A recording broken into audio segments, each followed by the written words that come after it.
रहे थे aldehyde ketone and carboxylic acid. अब उस एल्डिहाइड कीटोन के अंदर कुछ इंपॉर्टेंट रिएक्शन है, आज उनको करेंगे। तो आज करें हम reaction due to acidic of alpha hydrogen. ठीक है, कुछ ऐसी रिएक्शन करेंगे जिसके अंदर अल्फा हाइड्रोजन एसिडिक नेचर का है, जैसे एल्डोल कंडेंसेशन होगी, एल्डोल होगी, क्रॉस एल्डोल होगी, इनके बारे में डिस्कस करेंगे। तो सबसे पहले हम ये देख लेते हैं कि reaction due to acidic of alpha hydrogen, acidic of alpha hydrogen का मीनिंग क्या है ये देखो। सबसे पहले तो हम पढ़ रहे थे एल्डिहाइड और कीटोन, तो एल्डिहाइड कीटोन के मॉलिक्यूल बनाऊं मैं एक बार। देखो जैसे अपने पास एक एल्डिहाइड का मॉलिक्यूल है CH3 C double bond OH, सबसे छोटा मॉलिक्यूल ले लिया एल्डिहाइड का। ठीक है, तो इसके अंदर देखो क्या है, C double bond OH aldehyde और कार्बन के ऊपर 3 हाइड्रोजन इस तरीके से। तो अब आप देखो कि ये हमारे पास फंक्शनल ग्रुप है। CHO क्या आता है इसके अंदर, फंक्शनल ग्रुप एल्डिहाइड के केस में। तो फंक्शनल ग्रुप से नेक्स्ट कार्बन जो होता है ये होता है अल्फा कार्बन, और इसके ऊपर जो ये हाइड्रोजन होंगे उनको बोलेंगे अल्फा हाइड्रोजन। तो जो अल्फा हाइड्रोजन हैं वो एसिडिक नेचर के हैं। इनका एसिडिक नेचर होने का कारण क्या है ये देखो। हमें पता है जो ये अपने पास ऑक्सीजन है इसकी इलेक्ट्रोनेगेटिविटी हाई होती है, इस वजह से ये जो कंप्लीट कार्बोनाइल ग्रुप है ये इलेक्ट्रॉन विड्राइविंग नेचर का है। ये जो कार्बोनाइल ग्रुप होता है ना ये इलेक्ट्रॉन विड्राइविंग नेचर होता है। इलेक्ट्रॉन विड्राइविंग मतलब ये इलेक्ट्रॉन अपनी ओर खींचेगा, क्योंकि ऑक्सीजन की इलेक्ट्रोनेगेटिविटी बहुत ज़्यादा है, तो ये यहाँ से इलेक्ट्रॉन खींचेगी। तो सेम तरीके से यहाँ से इलेक्ट्रॉन ड्रा होंगे, यहाँ से इलेक्ट्रॉन ड्रा होंगे। तो अब हम देखेंगे एल्डिहाइड के केस में, एल्डिहाइड के केस में ये यहाँ से इलेक्ट्रॉन अपनी ओर ड्रा करेगा, सेम तरीके से इलेक्ट्रॉन यहाँ से यहाँ जाएंगे। तो यहाँ से इलेक्ट्रॉन यहाँ पे जा रहे हैं, तो इस कार्बन के ऊपर इलेक्ट्रॉन डेंसिटी पे क्या इफेक्ट पड़ेगा, यहाँ पे इलेक्ट्रॉन डेंसिटी डिक्रीज हो रही है। इलेक्ट्रॉन डेंसिटी क्या हो जाएगी यहाँ पे, डिक्रीज। यदि इस कार्बन के ऊपर इलेक्ट्रॉन डेंसिटी डिक्रीज हो रही है तो अब देखो ये कार्बन और हाइड्रोजन के बॉन्ड होंगे ना, ये जो बॉन्ड होंगे तीनों के तीनों बॉन्ड वीक बनेंगे। ठीक है, यदि इलेक्ट्रॉन डेंसिटी कम होती है तो वो बॉन्ड वीक होता है, तो ये बॉन्ड क्या होंगे, वीक होंगे। तो ये इजिली यहाँ से मान लो ये बॉन्ड ये बॉन्ड ये बॉन्ड किसी को ले लो, ये इजिली बॉन्ड यहाँ पे शिफ्ट कर देगा, क्योंकि यहाँ से इलेक्ट्रॉन कार्बन ये ले रहा है और ये कार्बन आगे ऑक्सीजन को दे रहा है। ठीक है, यानी कि ऑक्सीजन इससे खींच रहे हैं, तो यहाँ से इलेक्ट्रॉन डेंसिटी डिक्रीज हो रही है, तो ये इलेक्ट्रॉन डेफिशिएंट हो रहा है, तो ये हाइड्रोजन से इलेक्ट्रॉन ले लेगा। ठीक है, तो हाइड्रोजन से इलेक्ट्रॉन विड्रा करेगा, इस वजह से ये H पॉजिटिव की फॉर्म में निकल सकते हैं। और ये H पॉजिटिव फॉर्म में निकलेंगे, ये कौन सा कार्बन हो गया, ये अपने पास हो गया भाई फंक्शनल ग्रुप, और ये क्या हो गया अल्फा। ठीक है, तो अल्फा कार्बन पर जो हाइड्रोजन है इसको बोलते हैं अल्फा हाइड्रोजन। अब ये अल्फा हाइड्रोजन यहाँ से बॉन्ड दे के जा रहे हैं H पॉजिटिव फॉर्म में, तो ये कैसे नेचर के होंगे भी, इनको बोल देते हैं कि ये एसिडिक नेचर के हैं। ठीक है, अब ये जो एसिडिक नेचर है ये इन्हीं कारण से है क्योंकि ये इलेक्ट्रॉन यहाँ से विड्रा कर रहा है, तो इजिली H पॉजिटिव दे सकते हैं। इसी प्रकार कीटोन के केस में देखो, जैसे हमने कीटोन का मॉलिक्यूल ले लिया CH3 C double bond OCH3। ठीक है, कीटोन का मॉलिक्यूल ले लिया। अब देखो कीटोन के अंदर जो कार्बोनाइल ग्रुप है ना, ये कार्बोनाइल ग्रुप ये यहाँ से इलेक्ट्रॉन विड्रा करेगा, ये यहाँ से इलेक्ट्रॉन विड्रा करेगा, तो इस कार्बन के ऊपर इलेक्ट्रॉन डेंसिटी डिक्रीज होगी, तो ये कार्बन नेक्स्ट कार्बन से और ये नेक्स्ट कार्बन से इलेक्ट्रॉन लेना शुरू कर देगा। तो इस कार्बन पर भी इलेक्ट्रॉन डेंसिटी डिक्रीज होगी और सेम तरीके से इस कार्बन पर भी इलेक्ट्रॉन डेंसिटी डिक्रीज होगी। ये अपने पास क्या आपकी बार फंक्शनल ग्रुप, ये क्या हो जाएगा अपने पास फंक्शनल ग्रुप है कीटोन का।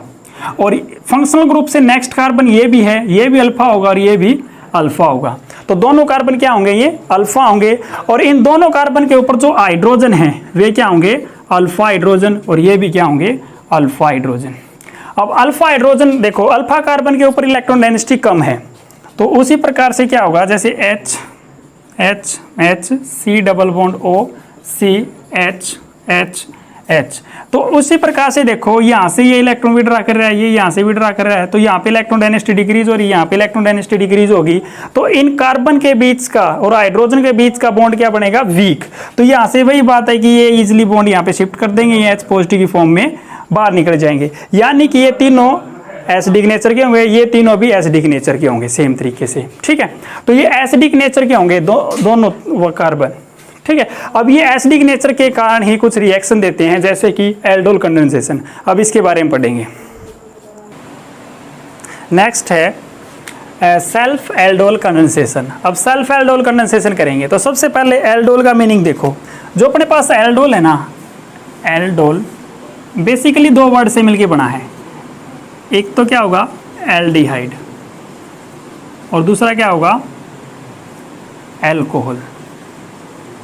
ठीक है, ALD का मतलब है एल्डिहाइड और ओल का मतलब है एल्कोहल। ठीक है, ऐसे मॉलिक्यूल जिनके अंदर एल्डिहाइड और कीटोन, एल्डिहाइड और एल्कोहल एक साथ हों, एक ही मॉलिक्यूल के अंदर हों, तो उनको बोलते हैं हम एल्डोल।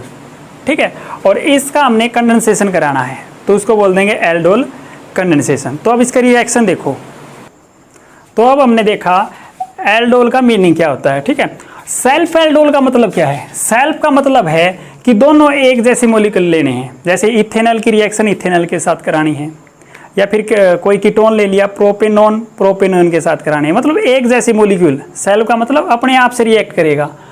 ठीक है, उससे जो प्रोडक्ट बनेगा उसको बोलेंगे हम एल्डोल कंडेंसेशन। तो देखो, जैसे मैंने एक जैसे मॉलिक्यूल ले लिए, मैंने ले लिया CH3 C double bond OH, क्या ले लिया भाई इथेनॉल।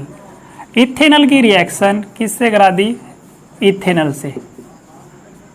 इसी तरीके से मैं प्रोपेनॉल भी ले सकता था, ब्यूटेनॉल भी ले सकता था, कुछ भी ले लेना हमारी मर्जी है। ठीक है, लेकिन होने चाहिए दोनों एक से मॉलिक्यूल सेल्फ एल्डोल के अंदर। तो इनकी रिएक्शन हम कराते हैं with NaOH, dilute NaOH। Basic medium में रिएक्ट करेंगे। ठीक है, इस बेसिक मीडियम का मैं अभी मैकेनिज्म में बताऊंगा क्यों लेते हैं बेसिक मीडियम। तो इससे जो प्रोडक्ट बनेगा वो प्रोडक्ट देखो एक बार क्या बनेगा। CH3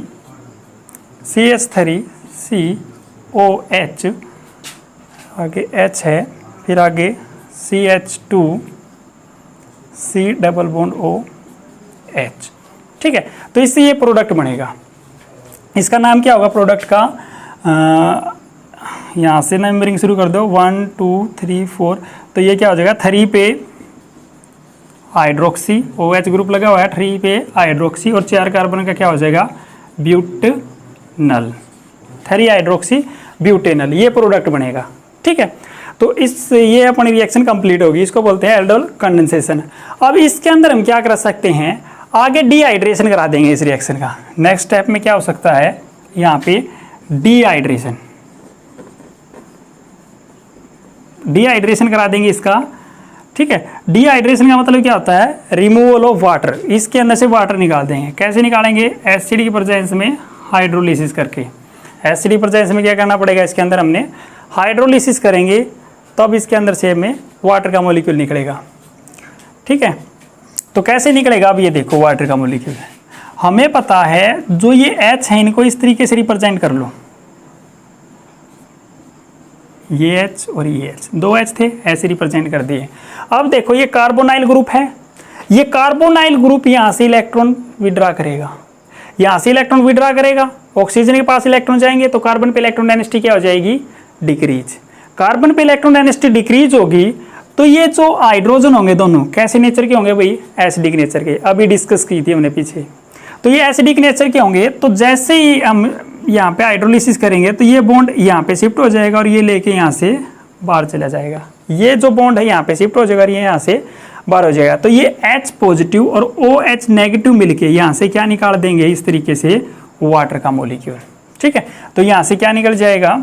वाटर का मॉलिक्यूल निकलेगा। और प्रोडक्ट क्या बनेगा? प्रोडक्ट मैं यहाँ पे लिख देता हूँ, तो ये बन जाएगा CH3 CH double bond CH CHO। ठीक है, तो इसका नाम क्या दोगे तुम? 4 कार्बन हैं जिसके अंदर क्या होगा? ब्यूट 1 2 पे इन और 1 पे क्या रहेगा? अल। 2 वावल एक साथ, 1 वावल कट जाएगा, तो ब्यूट 2 पे इन और 1 पे अल। तो ये प्रोडक्ट बनेगा फाइनली।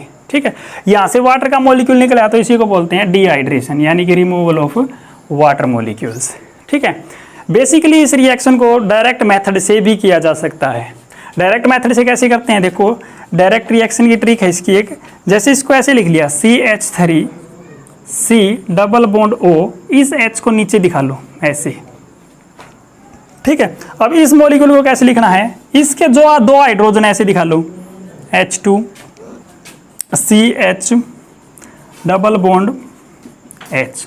देखो ये 3 हाइड्रोजन थे, किस तरीके से रिप्रेजेंट किए, H2 अलग रिप्रेजेंट कर दिया हाइड्रोजन के साथ, C double bond OH as it is रखा है। तो इस कार्बन को रिप्रेजेंट करने का तरीका देखो, ठीक है। फिर उसके बाद हमने क्या कर दिया, डाइल्यूट NaOH के साथ रिएक्ट कर दिया। तो जैसे डाइल्यूट NaOH के साथ रिएक्ट करेंगे तो यहां से ये वाटर का मॉलिक्यूल निकाल देना है, तो यहां से वाटर का मॉलिक्यूल निकल जाएगा। तो वाटर का मॉलिक्यूल निकलते ही क्या होगा, CH3 CH, उसके बाद क्या होगा, ऑक्सीजन ने कार्बन के साथ डबल बॉन्ड बना रखा था, डबल बॉन्ड ब्रेक हो गए। इसी तरीके से यहाँ से कार्बन के 2 हाइड्रोजन चले गए, तो यहाँ पे भी 2 वैलेंसी खाली हुई है, यहाँ पे भी 2 वैलेंसी खाली हुई है। तो ये कार्बन डायरेक्ट इस कार्बन के साथ क्या बना लेगा, डबल बॉन्ड। डबल बॉन्ड बनने के बाद इस कार्बन के ऊपर एल्डिहाइड ग्रुप है, डबल बॉन्ड बनने के बाद इस कार्बन से आगे नेक्स्ट कार्बन पे क्या है, एल्डिहाइड ग्रुप।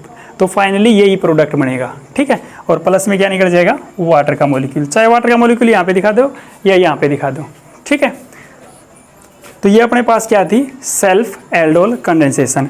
डायरेक्ट से करो या फिर इस तरीके से करो, कोई फर्क नहीं है, ठीक है। नेक्स्ट अब हम करेंगे सेल्फ एल्डोल कंडेंसेशन इन किसी केस ऑफ कीटोन। कीटोन के केस में कैसे होगी, तो अब कीटोन के जो मॉलिक्यूल लेंगे वो एक जैसे मॉलिक्यूल लेने हैं, ठीक है।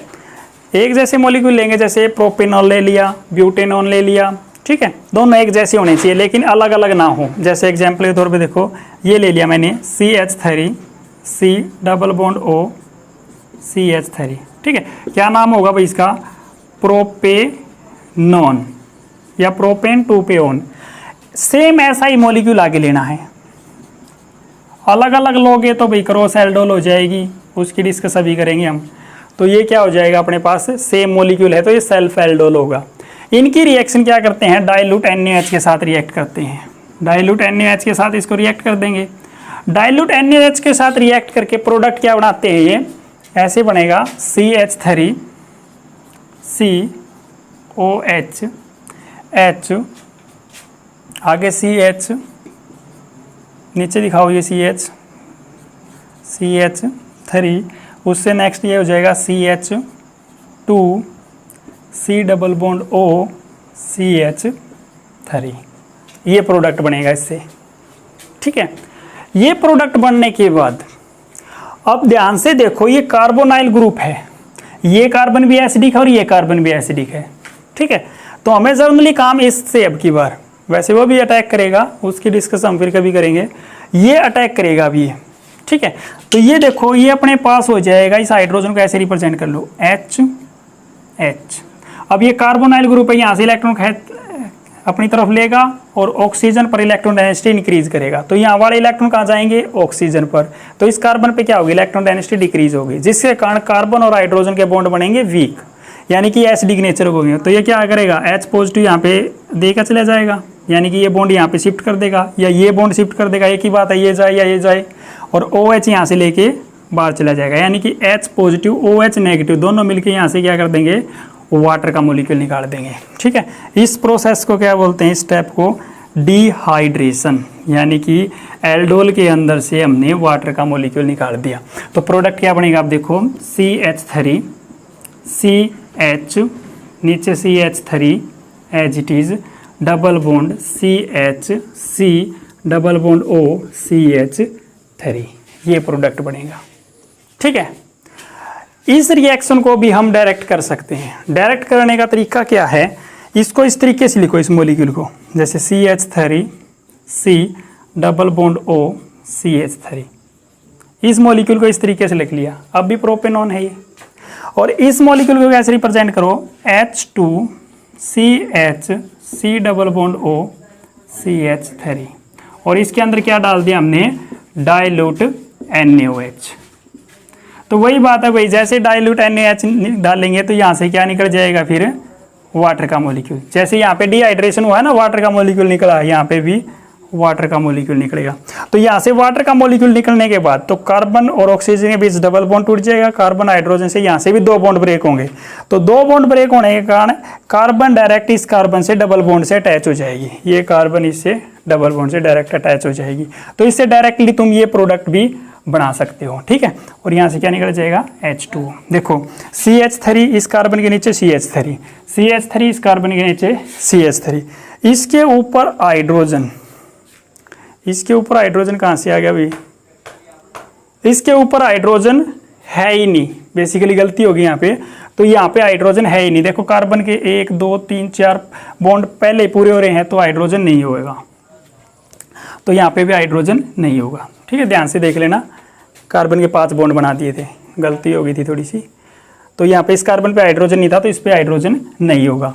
तो सेम तरीके से यहाँ पे भी हाइड्रोजन नहीं होगा। तो देखो कार्बन यहाँ पे CH3 कार्बन के साथ CH3, तो ये डबल बॉन्ड डायरेक्ट इस CH के साथ लग जाएगा और आगे C double bond O CH3, तो यही प्रोडक्ट बन रहा है।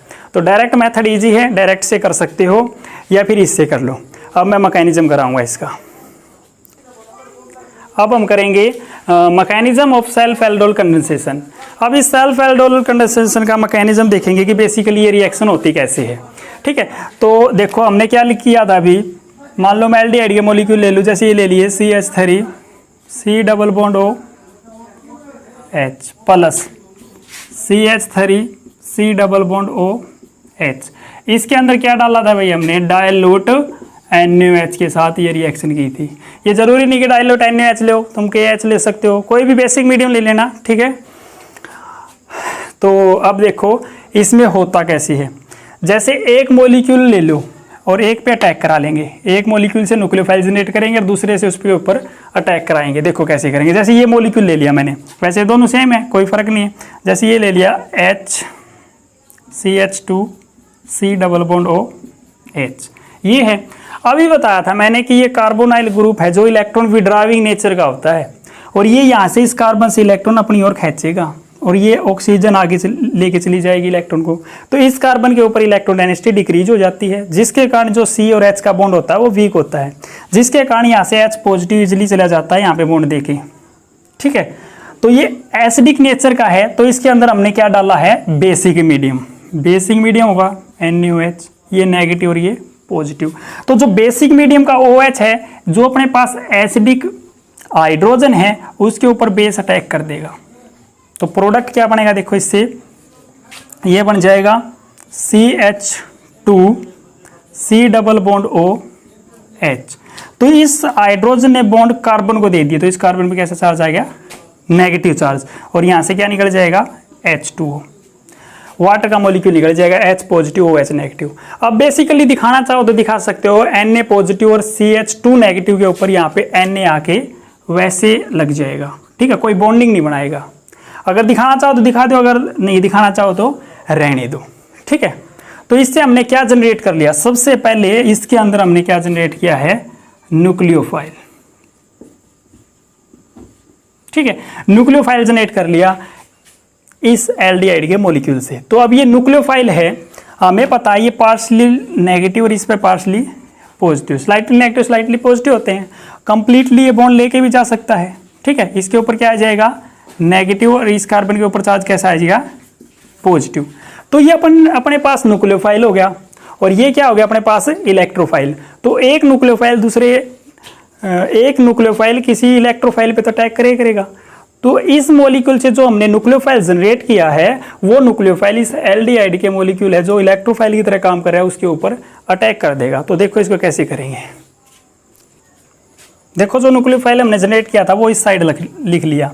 अब देखो ये नेगेटिव चार्ज वाला इस पॉजिटिव चार्ज के कार्बन पे अटैक कर देगा। तो अटैक करने के बाद प्रोडक्ट क्या बनेगा, देखो CH3 as it is, carbon के ऊपर ऑक्सीजन और ऑक्सीजन के ऊपर नेगेटिव चार्ज, क्योंकि पाई बॉन्ड कंप्लीट लेके निकल गई, और ये नेगेटिव चार्ज वाले कार्बन ने इस हाइड्रोजन पे, इस नेगेटिव चार्ज कार्बन ने इस कार्बन पे अटैक कर दिया पॉजिटिव चार्ज वाले पे, और हाइड्रोजन एज इट इज, इस हाइड्रोजन को ऐसे दिखाओ।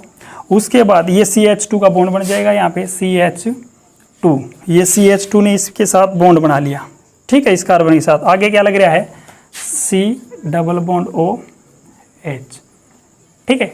इतना समझ में आया कैसे हमने न्यूक्लियोफाइल जनरेट किया, कैसे उसने इलेक्ट्रोफाइल के ऊपर अटैक किया और ये प्रोडक्ट बना लिया। अब डाइल्यूट NaH है, डाइल्यूट NaH यानी कि इसके अंदर वाटर है। तो वाटर के मॉलिक्यूल से, जो वाटर का मॉलिक्यूल है H पॉजिटिव OH नेगेटिव में ब्रेक होगा, उससे H पॉजिटिव ले लेगी ऑक्सीजन।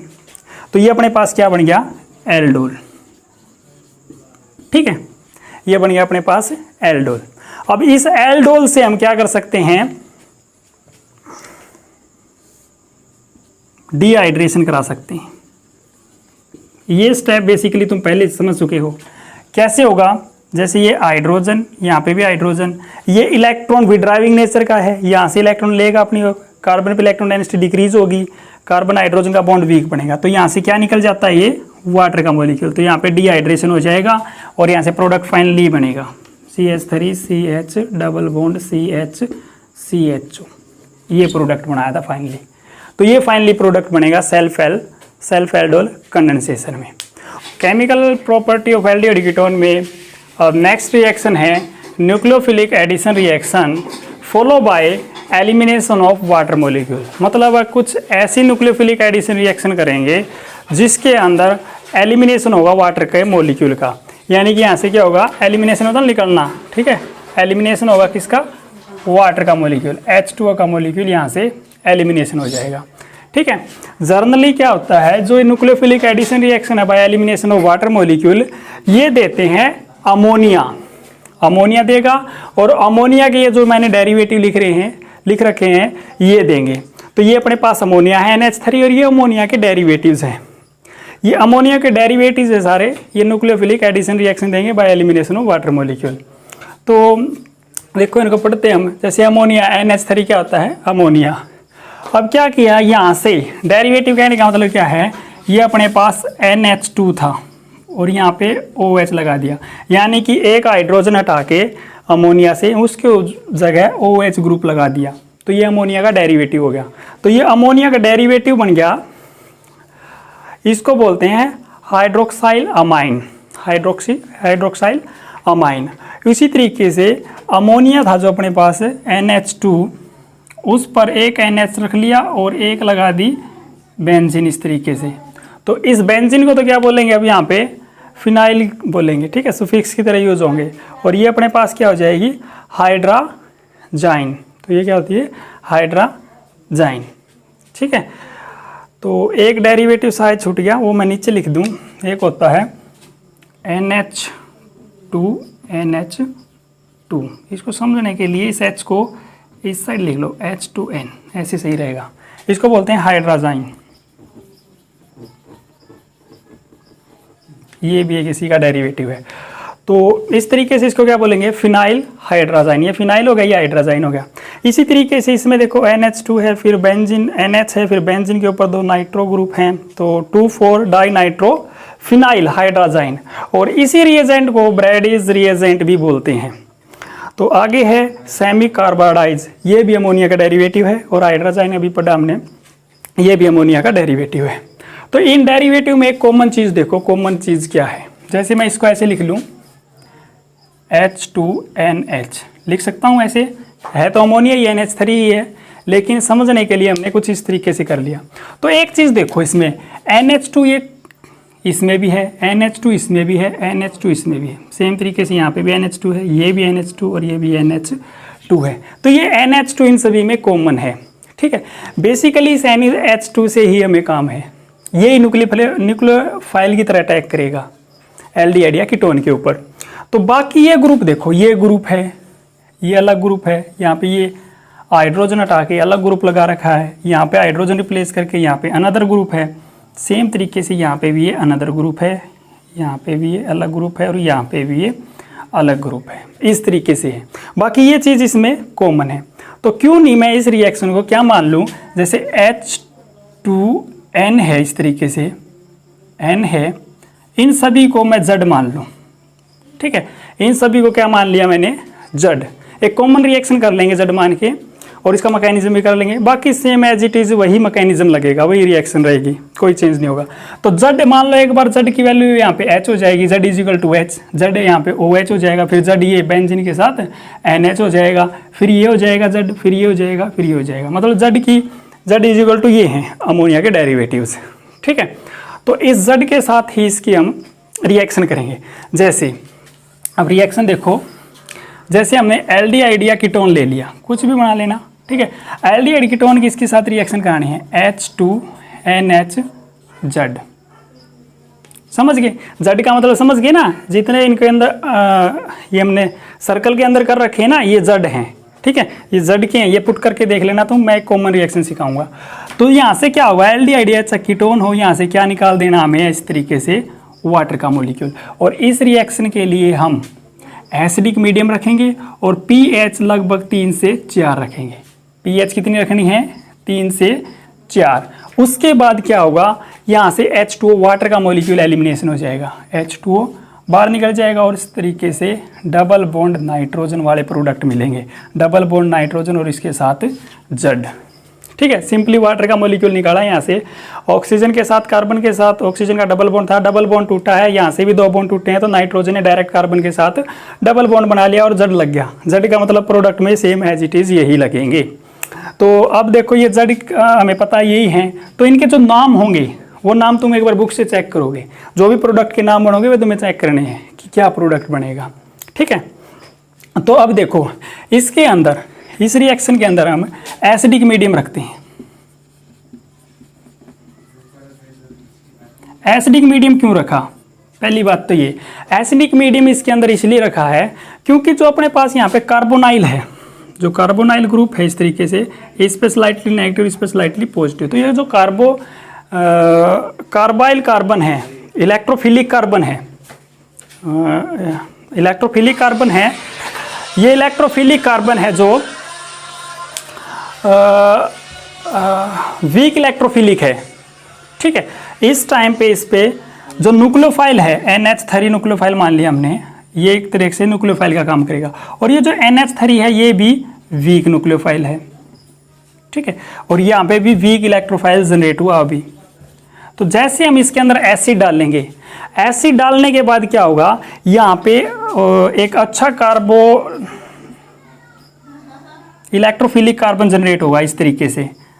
रोल ऑफ एसिड में पढ़ा था हमने, ठीक है, पिछली वीडियो में पढ़ा था हमने कि यहाँ पे एक अच्छा इलेक्ट्रोफाइल कार्बन जनरेट होता है जब एसिडिक मीडियम रखते हैं।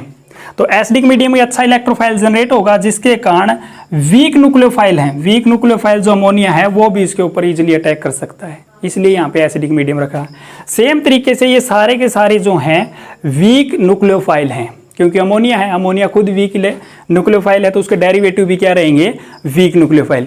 तो इस वजह से इसके अंदर हमने एसिडिक मीडियम रखा है, जिसके कारण न्यूक्लियोफाइल का अटैक ईजी हो सके।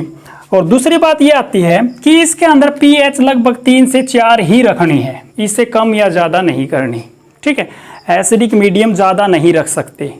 यदि एसिडिक मीडियम हमने ज़्यादा रखा तो जो अमोनिया होता है, जो अमोनिया है या अमोनिया के डेरिवेटिव हैं, वो बेसिक नेचर के होंगे।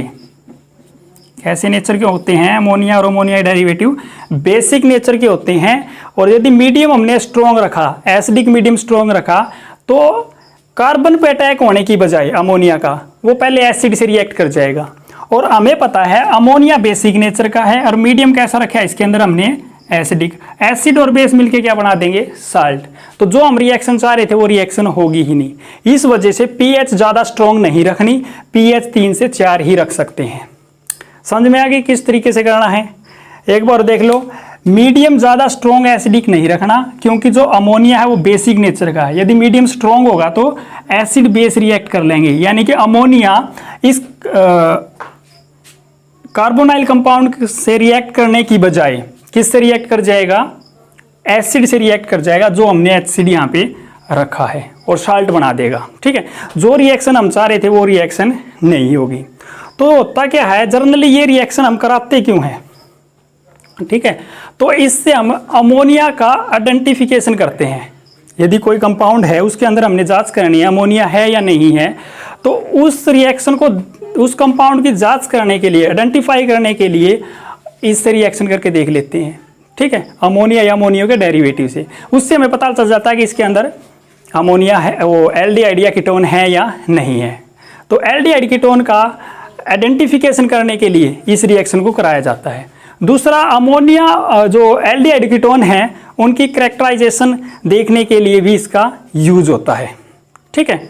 मतलब जो अपने पास एल्डिहाइड कीटोन है उसके गुण देखने के लिए, उसके लिए भी हम इसकी रिएक्शनों का, इन रिएक्शनों का यूज करते हैं। और एक और बात है, जैसे हमें इससे ये प्रोडक्ट बना है, ये प्रोडक्ट बना है हमने एल्डिहाइड कीटोन की अमोनिया के डेरिवेटिव से रिएक्शन की और ये प्रोडक्ट बन गया। अब यदि इस प्रोडक्ट को हम क्या करें, डाइल्यूट एसिडिक मीडियम में रखें, क्या करें, डाइल्यूट एसिडिक मीडियम के साथ बॉयल करा दें, बॉइलिंग करा दें, डाइल्यूट एसिडिक मीडियम के साथ बॉयल करा दें, यानी कि वीक एसिडिक मीडियम ले लें, इससे वीक लेना है 3 या 4 pH से, इससे वीक एसिडिक मीडियम ले लें, तो ये प्रोडक्ट दोबारा रिएक्ट हो बेस एसिडिक मीडियम से रिएक्ट करके फिर से एल्डिहाइड या कीटोन हमें ऑब्टेन होंगे। तो समझ में आई, मतलब क्या है, इन जो अमोनिया के डेरिवेटिव्स थे इनकी रिएक्शन हमने एल्डिहाइड या कीटोन से कराई, एल्डिहाइड कीटोन से रिएक्ट कराने के बाद जो प्रोडक्ट बनेगा, यहाँ पे जो प्रोडक्ट बनेगा ज्यादातर मैक्सिमम केस में क्या बनेगा, वो क्रिस्टलाइन सॉलिड नेचर का बनेगा, क्रिस्टलाइन सॉलिड नेचर हो गए। अब ये क्रिस्टलाइन जो सॉलिड होंगे वो सोल्यूबल होंगे वाटर के अंदर। तो इन क्रिस्टलाइन सॉलिड को यदि हम डाइल्यूट एसिडिक मीडियम में बॉयल कर दें तो फिर से हमें क्या मिल जाएगा, एल्डिहाइड और कीटोन ऑब्टेन हो जाएंगे। ठीक है, तो इस एल्डिहाइड कीटोन ऑब्टेन करने से हमें मिलेगा क्या, होगा क्या, मतलब इससे हम ये कर रहे हैं फिर ये कर रहे हैं, इससे हमें क्या होगा, इससे हमें प्योर एल्डिहाइड और कीटोन मिलेंगे। यदि हमारे पास एल्डिहाइड कीटोन इम्प्योर हैं तो उनको इन डेरिवेटिव से रिएक्ट करा दो, क्रिस्टलाइन सॉलिड बन जाएंगे। उन क्रिस्टलाइन सॉलिड को फिर डाइल्यूट एसिडिक मीडियम में बॉयल कर दो, उससे हमें प्योर एल्डिहाइड और कीटोन ऑब्टेन होंगे। ठीक है, तो ये रिएक्शन कर लेना। नेक्स्ट है मैकेनिज्म। मैकेनिज्म देखेंगे अब न्यूक्लियोफिलिक एडिशन रिएक्शन का, bye elimination of water molecule. अभी हमने देखा कि इन रिएक्शन में वाटर के मॉलिक्यूल निकल रहे थे। ठीक है, तो तुमने ये रिएक्शन करके देखनी है। एक बार ये सभी रिएक्शन एल्डिहाइड के साथ करके देखोगे, जो 5 डेरिवेटिव लिख रहे थे इनके साथ, 5 रिएक्शन एल्डिहाइड के साथ और 5 कीटोन के साथ, ये 5 रिएक्शन तुम करके देखोगे घर पे। और मैकेनिज्म देखो अब इस रिएक्शन का। सबसे पहले ये देखो, अमोनिया के डेरिवेटिव हमने कुछ इस तरीके से माने थे, NH2 और Z की डिस्कस हमने कर ली, Z क्या था, NH2 इसके अंदर कॉमन था। अब इसका मैकेनिज्म देखते हैं। सबसे पहले हम क्या लेते हैं, कार्बोनाइल कंपाउंड। कार्बोनाइल कंपाउंड है, इसके अंदर क्या डाला भाई हमने, एसिड। pH कितनी लगी थी, 3 से 4, तो एसिड की प्रेजेंस ली थी। तो हमें पता है ये लोन पेयर और ये लोन पेयर से इस H पॉजिटिव को अपनी ओर अट्रैक्ट कर लेंगे, लोन पेयर और हाइड्रोजन में बॉन्ड बन जाएगा। ठीक है, रोल ऑफ एसिड अभी पढ़ा था भाई कुछ ही दिनों पहले पिछली वीडियो में हमने, तो इसके साथ H लग जाएगा इस तरीके से, ऑक्सीजन पे पॉजिटिव चार्ज। कई बार बता चुके हैं कि ऑक्सीजन हो, नाइट्रोजन हो, फ्लोरीन हो, इनके ऊपर पॉजिटिव चार्ज अनस्टेबल होता है, मतलब इनकी इलेक्ट्रॉन एक्टिविटी तो हाई होती है, ये इस कार्बन से इलेक्ट्रॉन अपनी ओर खींचते हैं, लेकिन जैसे इसके ऊपर पॉजिटिव चार्ज आ जाता है तो इसकी और ज़्यादा एफिशिएंसी से ये कार्बन से इलेक्ट्रॉन अपनी ओर खींचते हैं, तो और एफिशिएंसी से अपनी तरफ इलेक्ट्रॉन खींचेगी और इस कंप्लीट पाई बॉन्ड को ब्रेक कर देगी। तो क्या हो जाएगा भाई, इससे OH इस तरीके से ऑक्सीजन के पास लोन पेयर हो जाएंगे, और कार्बन ने अपना बॉन्ड दे दिया ऑक्सीजन को, तो कार्बन पे कैसा चार्ज आ जाएगा, पॉजिटिव। अब ये एक इलेक्ट्रोफिलिक कार्बन की तरह काम करेगा और इसके ऊपर जो अपने पास अमोनिया के डेरिवेटिव हैं वो अटैक करेंगे। तो अब देखो अमोनिया के डेरिवेटिव इसके ऊपर कैसे अटैक करते हैं। तो हमारे पास है ये OH, ठीक है, और इसके ऊपर है पॉजिटिव चार्ज, एक तरीके से इलेक्ट्रोफाइल का काम करेगा। और ये हमने क्या डाल दिया इसके अंदर, NH2Z। जड़ से तुम भली बात परिचित हो पहले ही, तो इसके ऊपर लोन पेयर हैं। ठीक है, तो ये एक न्यूक्लियोफाइल है और ये एक इलेक्ट्रोफाइल है, तो ये न्यूक्लियोफाइल इस इलेक्ट्रोफाइल पे अटैक कर देगा। तो प्रोडक्ट क्या बनेगा, क्या हो गया स्टेप देखो आगे, ये रिएक्शन एल्डिहाइड और कीटोन दोनों के साथ होगी, ये भी बात ध्यान रखनी तुमने। यहाँ पे हो जाएगा भाई, ऐसे दिखा लो, ये हो जाएगा OH। ठीक है, और यहाँ पे क्या होगा, नाइट्रोजन का बॉन्ड किससे बन जाएगा, कार्बन से। नाइट्रोजन का बॉन्ड कार्बन से, 2 हाइड्रोजन एज इट इज और इसके ऊपर एक था Z। नाइट्रोजन ने अपने लोन पे डोनेट कर दिया कार्बन को, तो नाइट्रोजन पे कैसा चार्ज आ जाएगा भाई, पॉजिटिव। तो अब फिर वही बात है कि नाइट्रोजन पे पॉजिटिव चार्ज, नाइट्रोजन एक इलेक्ट्रोनेगेटिव एलिमेंट है, अपने ऊपर पॉजिटिव चार्ज नहीं रखेगा, तो क्या होगा, या तो ये बॉन्ड तोड़े या ये या ये या ये।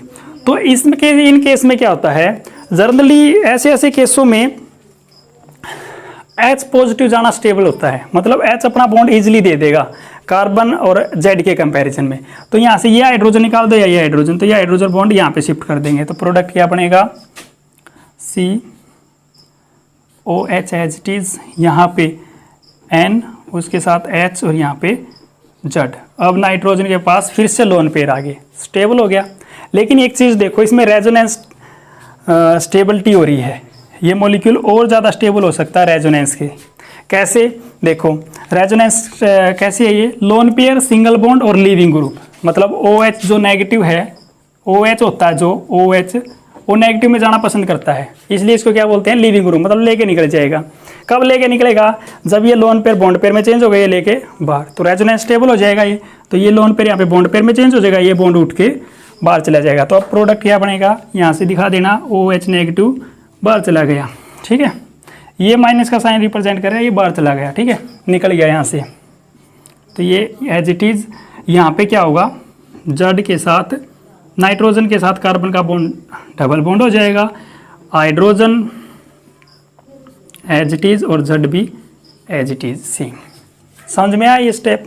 यहाँ से लोन पेयर बॉन्ड पेयर में और ये बॉन्ड लेके बाहर, तो यहाँ पे डबल बॉन्ड हो गया, ठीक है। तो अब ये ऑक्सीजन नाइट्रोजन ने अपने लोन पेयर बॉन्ड पेयर में चेंज कर दिया, तो नाइट्रोजन पे कैसा चार्ज आ गया, फिर पॉजिटिव चार्ज आ गया। तो पॉजिटिव चार्ज फिर अनस्टेबल होता है, तो फिर क्या होगा, जो ये एक हाइड्रोजन बचा है ये भी अपना बॉन्ड देके चला जाएगा। नाइट्रोजन में पॉजिटिव चार्ज पता लग गया नहीं क्यों आया, क्योंकि लोन पेयर डोनेट कर रहा है, लोन पेयर बॉन्ड पेयर में चेंज हो गए। तो अब इससे फाइनली प्रोडक्ट क्या बन जाएगा,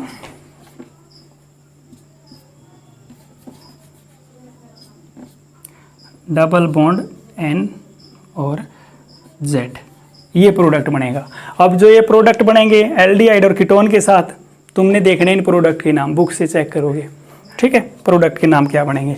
तो यहाँ से क्या निकला है, अब एक H पॉजिटिव निकला है, एक H पॉजिटिव पहले निकला था, एक H पॉजिटिव पहले यहाँ पे निकला था, ठीक है।